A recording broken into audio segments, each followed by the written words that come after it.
Hello, I'm David Boyer, Danfoss Service Training Coordinator. I'm going to explain to you here how to do proper shielding of power and control wiring. Please take a moment now to pause the video to read the safety warnings shown here. Failure to follow these warnings could result in death or serious injury. Shielding of power and control wiring. The reason control signal wiring, the reason we shield it is to keep noise from getting in and interfering with the signal. For motor cables, on the other hand, they're shielded to keep noise from radiating out. Shielding of control wires, there will be three types of control signals. You've got your binary inputs or digital inputs. They're not as susceptible to noise. That's a signal that's either 24 volts DC or 0 with at least a 5-volt tolerance, and it doesn't switch quickly. Oftentimes, shielding is, you can get by without it, but with the analog signals, shielding becomes more important. Something from a sensor or transducer. Serial comm, even more so. It's a low voltage switching signal that is more susceptible to noise and important to shield that noise out. These are the types of signal cable that you'll see. Totally unshielded, oftentimes that's fine for your binary inputs. For analog signals, with the foil shield and the drain wire is usually good enough, but better still would be with the braided shield. Best would be both the braid and the foil. This is usually best for your serial comm communications. Here's your typical foil shield with the drain wire that we'll look at a little more closely here. Here is an example of a nicely done installation. It's got the braided shield. You peel off the outer jacket and bond that with the spring clamps right on the control card. What is good about this is you want a good 360-degree contact between that shield and your drive chassis. Same here, you might not be able to see, but that outer jacket is stripped back. We're clamped onto the braided shield, and same here. This is really what you're going for. Now, notice here on the serial communication, you've got two wires landed, 68 and 69. That's your signal positive and signal negative, and there's nothing connected to 61. You do not want to connect your drain wire here. That's a common mistake. 61 is for a signal common. So if you had three wires coming from your controls, plus, minus, and a signal common, but do not land the shield or the drain there. It's also important to note that we're bonding the shield at the drive end only. The other end of this cable is left open. That's so that you don't get ground currents. If there's a difference between ground potential between your drive and your control signals, you'll have current running through that shield, and that'll actually make things worse. So only bond the shield at the drive end.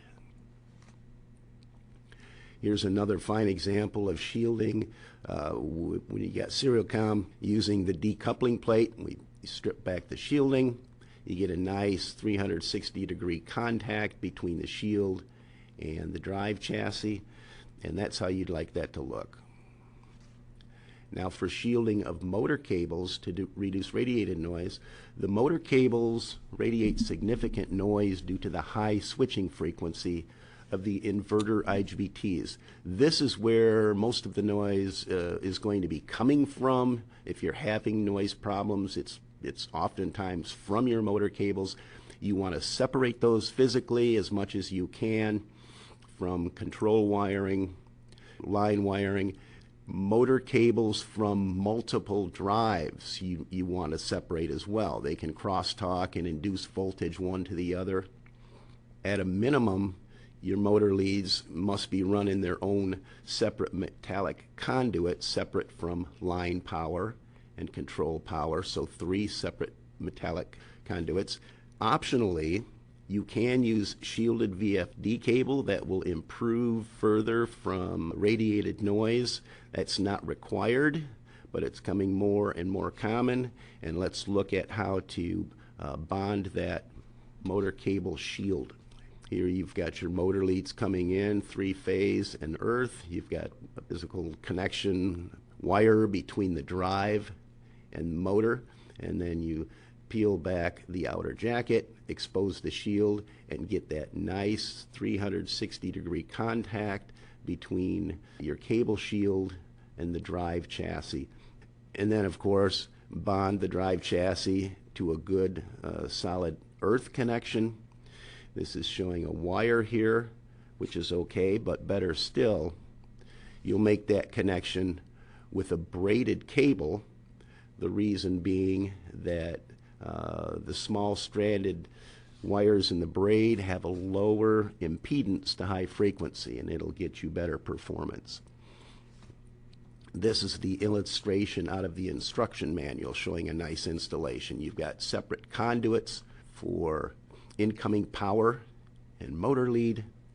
You've got the outer jacket of the motor cable removed, exposing the shield, the nice 360-degree contact between the shield and the drive chassis, ground wire also between drive and motor, incoming power with its own ground connected, and then you'll ground this all to your building ground. So that's shielding of motor cables and control cables. Thanks for listening.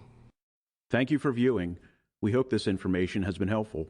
Danfoss Drives can provide additional technical support, parts information, or repair services options by contacting us through one of the following methods. For immediate access to customer service or a technical support expert in North America, call 1-888-DANFOSS or 1-888-326-3677, or contact us through email. For technical support, the email address is drives.ts.na@danfoss.com. For customer service, the email address is drives.cs.na@danfoss.com. For after-sales service, the email address is drives.ts.service.na@danfoss.com. Additional information is also available on our website at www.danfossdrives.com. For contact information in areas outside of North America, please visit our global website at www.danfoss.com. Thanks again.